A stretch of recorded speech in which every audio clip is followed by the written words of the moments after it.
रहीम। सबसे पहले तो मैं दिली तौर पर, एक मिनट की खामोशी करें। सबसे पहले तो मैं दिली तौर पर आप सबको खराज तहसीन पेश करता हूँ, क्योंकि यहाँ पर कॉन्स्टेंटली टेम्परेचर ज़्यादा है। यहाँ हम 5 मिनट खड़े होते हैं तो इस बात का अंदाज़ा होता है कि यहाँ पर टेम्परेचर काफ़ी ज़्यादा है।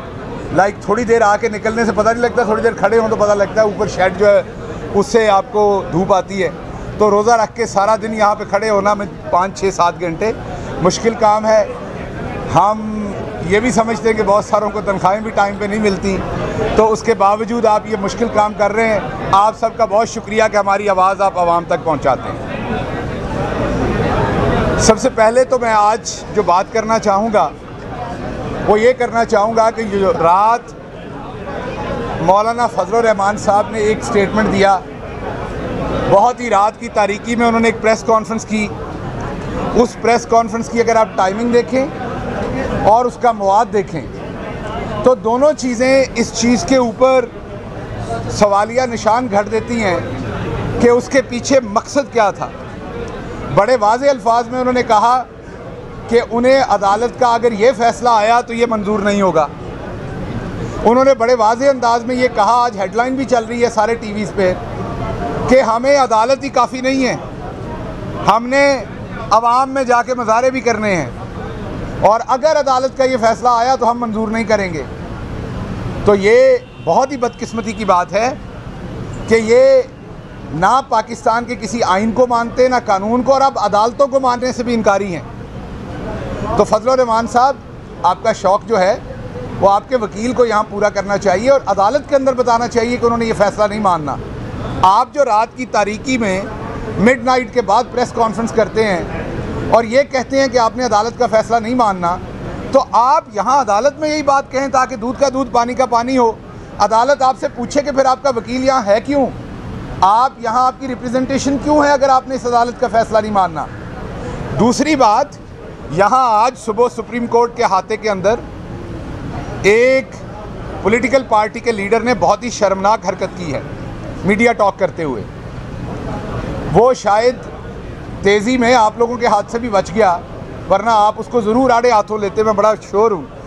उन्होंने एक बहुत ही घटिया जुमलेबाजी यहाँ की है कि उन्होंने कहा जर्मन नाजी और पाकिस्तान के न्याजी। उन्होंने पूरे न्याजी ट्राइब को जर्मन नाजीज के साथ मिलाया है। नाजीज कौन थे? नाजीज वो थे जिन्होंने इंसानियत का कत्ल किया। नाजीज वो थे जिन्होंने औरतों, बच्चों, बूढ़ों को कत्ल किया। नाजीज वो थे जिनको पूरी दुनिया ने धत्कारा। नाजीज वो थे जिन्होंने इंसानियत के ऊपर बदतरीन जुल्म किया। नाजीज वो थे जिन्होंने मजलूमों के ऊपर जुल्म किया, जिन्होंने ऐसे लोगों के ऊपर जुल्म किया जिनको बचाने वाला कोई नहीं था। और इस शख्स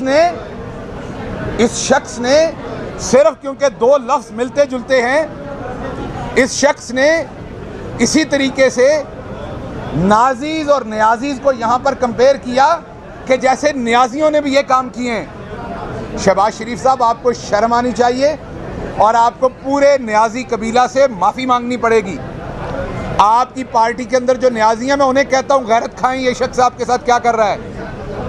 अभी मुझे अमजद खान न्याजी का फ़ोन आया था, उन्होंने मुझे कहा कि आप ये बात करें और हम मियाँ वाली के अंदर इनके ख़िलाफ़ वहाँ मुज़ाहरा भी करेंगे इस बात के अंदर कि ये किस तरीके से पूरे पाकिस्तान के बहादुर ट्राइब का मुआवजा कर रहे हैं नाजीज के साथ। ऊपर ये बैठा शेरवानी पहन के सारा दिन होटल बैठा रहता है, नीचे बेटा होटलों के अंदर वज़ीर आला बनता है। एक तो प्यो पुत्र के शौक पूरे नहीं होंगे, एक दूजे नाल ही कंपटीशन च लगे रहंदे ने। हर चीज़ का कंपटीशन है प्यो पुत्रां दा। सो इसलिए वो फ्लैटीज़ का वज़ीर आला है, ये यहाँ मैरियट का वज़ीर आज़म बना बैठा है। इस तरीके से अवाम ने आपको वज़ीर आज़म नहीं मानना। आप किस तरीके से ये समझते हैं कि अगर हमारे कानून नाफिज करने वाले अदारों ने आपको वज़ीर आज़म के तौर पे सलूट करना है, तो फिर तो वो मकसूद चपड़ासी को भी करेंगे जो आपको यहाँ तक लेके आया है। फिर तो मकसूद चपड़ासी को डिप्टी वज़ीर आज़म बनाना पड़ेगा, क्योंकि असली जान तो मकसूद चपड़ासी ने मारी है आपके पीछे। जिन आपके मुलाजमीन के अकाउंटों में से 16 अरब रुपए निकले, यहाँ ये कह रहा था एब्सोल्युटली फ्रॉड, यहाँ ये कह रहा था खड़ा हुआ एब्सोल्युटली फ्रॉड। ये वो शख्स कह रहा है जिसके अकाउंटों से 16 अरब रुपया निकला है, जिसके चपरासी के अकाउंट से 4 अरब निकला है। उसी 4 अरब में से बेगम के लिए यहाँ ऊपर एक बंगला लिया है, एक गाड़ी ली है। वो शख्स ये कहता है, सवाल पूछते हैं बार बार फराह खान का। फराह खान कौन है? आपके उसी एमपीए की बहू है जिसने कल करारदाद पेश की है आपके बेटे को जाली वज़ीर आला बनाने की। तो जवाब तो आप लोगों ने देना है। अगर कोई आपकी पार्टी से है तो उसका जवाब आपने देना, हमने नहीं देना। हाँ, हम किसी करप्शन में मुलव्वस हैं या हमारा कोई शख्स मुलव्वस है, ज़रूर नैब में लेके जाएं। हम बड़े खुश होंगे अगर उसकी करप्शन पकड़ी जाएगी और वो अंदर होगा, तो हम जैसे पूरी कौम खुश होगी हम भी होंगे। हमारी पार्टी ने सप्तान खान जैसे लोग भी पैदा किए हैं जिनको नैब ने ऐसे केस में बुलाया जो उनका बनता भी नहीं था, अंदर भी रहे, उफ नहीं किया, ना नैब के खिलाफ, ना किसी अदालत के खिलाफ, ना ये कहा कि इमरान खान ने मुझे नोटिस भिजवाया है। दूसरी तरफ अलीम खान साहब भी हैं जिनको नोटिस पहला जनवरी में आया, हमारी हुकूमत उसी साल के जुलाई में अगस्त में आई और उन्होंने कहा जी नोटिस इन्होंने भिजवाया था। तो इसलिए सप्तान खान बने आप और उस तरीके से फेस करें अपने मुकदमात जिस तरीके से हमारी पार्टी के दूसरे लोगों ने किए हैं। और आखिरी बात मैं ये करता चलूँ कि फ़ैसला जो है वो आवाम ने करना है। पाकिस्तान का जो जमहूर है, पाकिस्तान की जो असल वारिस है वो पाकिस्तान की आवाम है। फ़ैसला पाकिस्तान की आवाम ने करना है। आप बार बार कहते थे आवाम के अंदर जाएं, आप बार बार कहते थे आवाम के अंदर जाएं, आवाम आपको जूते मारेगी, आप ये कहते थे। कल मैं ट्वीट करके आवाम के अंदर गया हूँ, कल मैं ट्वीट करके आवाम के अंदर गया हूँ। एक और बात बता दूँ, इनके लोग झूठ बोलते हैं, इस वीकेंड पे शायद 2 दिन के लिए मुल्क से बाहर जाऊँ। पीटीआई के 2 जलसे हैं वो करने के लिए इस वीकेंड पे 2 दिन के लिए बाहर जाऊंगा। मंडे वाले दिन वापस आ जाऊंगा। बता के इसलिए जा रहा हूं कि आप बाद में ये ना कहें भाग गया है। इमरान खान के साथ डट के खड़ा हूं, खून के आखिरी कतरे तक इमरान खान के साथ खड़ा हूँगा। और आपको ये बात भी बता दूं, कि आपको हमें पता है आवाम से क्यों डर लग रहा है। पाकिस्तान की आवाम जो है वो बिल्कुल गुर्बत बहुत है। यहाँ पर चिन्नौट से एक चौधरी साहब आए हुए थे, इधर आओ ना, इधर आओ। चौधरी साहब जेडे ने, ए जिमीदार ने, एक किसान ने, एक छोटे किसान ने, इन्होंने इतने सारे वकीलों के और साफियों के सामने दसिया है कि इनको पैसे मिल रहे थे शुगर मिल के पिछले 3 साल से। अब जब अदम एतमाद आ गई, ऐसे ही कह रहा हूँ जी, या शुगर माफिया ने साढ़े पैसे रोक लेने, सानू कोई पैसे नहीं दे रहे। ये तो सारे बड़े आ गए थे चोर इकट्ठे होकर इतने अदलिया पाकिस्तान अदालत वकील करके ऐसी कड़ी अदालत जाना। किसान ने वो खत दिखाएं जो आपने डीसी को दिया है। आप ये दर बदर फिर रहे हैं, डिप्टी कमिश्नर के पास गए सब जगह पर, लेकिन पैसे नहीं मिल रहे। उसकी वजह क्या है? उसकी वजह ये है कि अब इमरान खान ऊपर नहीं रहा। चोरों डाकुओं को, ऐसे गरीबों का जो वारिस था, ये खत है इनका जो डिप्टी कमिश्नर के पास लेके गए हैं। अब ये फटे हुए खत का मजाक ना उड़ाइएगा। साढ़े पिंडां दे ਜਿਹੜੇ जट ने ਜ਼ਿਮੀਦਾਰ ਇਹੋ ਜਿਹੇ ਹੁੰਦੇ ਨੇ ਵਿਚਾਰੇ, ਉਹ ਜੇਬਾਂ ਦੇ ਵਿੱਚ ਦੋਹਰੇ ਕਰਕੇ ਜਦੋਂ ਅਸੀਂ ਆਪਣੇ खत ਪਾਈਦੇ ਨੇ, ਵਰਕੇ ਪਾਈਦੇ ਨੇ, तो पाट टूट जाते हैं। इसलिए ये जहन में रखें कि जो इस तरह का हमारा भाई ज़िम्मेदार है, किसान है, उसका इस टाइम ऊपर वारिस जो बैठा हुआ था उसको आपने जाली तरीके से बैरूनी साजिश के साथ हटाया है। आज ये फिर दर बदर फिर रहे हैं, लेकिन अल्लाह अल हक है।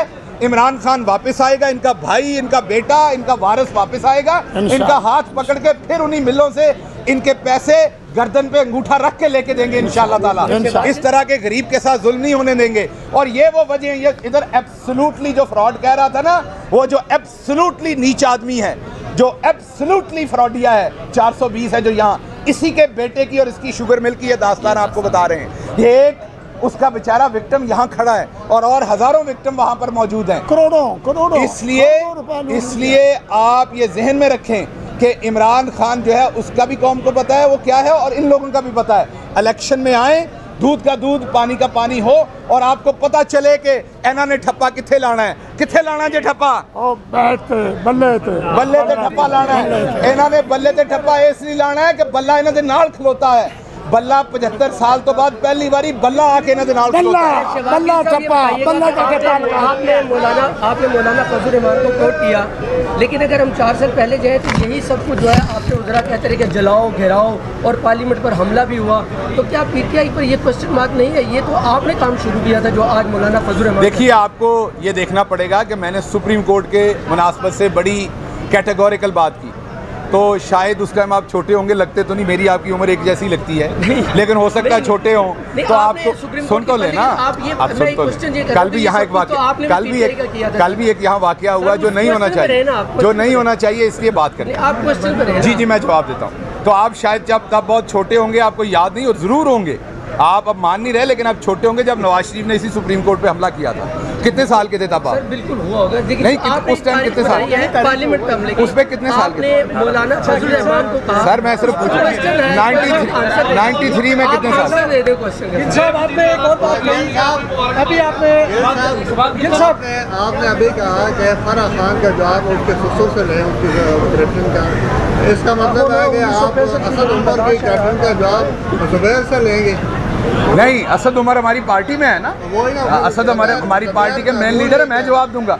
असद उमर साहब की आप कोई चीज़ भी पूछे मैं जवाब दूंगा, हम खड़े हैं उनके, हम उनके वोटर सपोर्टर सारे खड़े हैं, बात करें मैं जवाब दूंगा। जी आपने कहा कि भाई हम आवाम में जाएंगे, हमने आवाम ये कह रही है कि जब से पीटीआई मुंतखब हुई, इन्होंने कहा कि फलाना चोर फलाना चोर फलाना चोर। आज आप अगर इलेक्शन में जा रहे हैं तो आवाम के पास क्या लेके जाएंगे कि अच्छा, ये बहुत अच्छा सवाल है, ये बहुत अच्छा सवाल है। अक्सर कहा जाता है चोरी का कोई पैसा रिकवर नहीं हुआ। पाकिस्तान की पूरी तारीख में नैब ने उतना पैसा रिकवर नहीं किया जितना हमारे दौर में हुआ, क्योंकि रलियां नहीं सी चुक दियाँ। 550 अरब, ये 2-2 अरब पंजाब की एंटी करप्शन में अपने 10 सालों में 2-3 अरब रुपया रिसीव करते थे, हमने 250 अरब वहाँ पे रिसीव किया। कितों आया है? ये 2 पैसे सिर्फ मिला लें तो आपके पूरे हेल्थ कार्ड के पैसे निकल आते हैं। ये 2 पैसे मिला लें तो आपके जो 27,000 स्कूल हमने अपग्रेड किए उनके पैसे निकल आते हैं। तो ये एक प्रोपेगेंडा फैलाया जाता है कि हमने चोर चोर का नारा लगाया और इनसे पैसे वापस लिए। सिर्फ पाकिस्तान की शुगर मिलों के ऊपर जो हमने ट्रैक एंड ट्रेस लगाया, उसके बाद 100% टैक्स ज़्यादा हुआ। जो शुगर मिलें 14 अरब देती थी, उनसे 32 अरब लिया। तो ये आपका बताना, ये आपका फ़र्ज़ नहीं बनता। ये फिगर अवाम के पास लेके जाएंगे इन चोरों से लेके। शुक्रिया।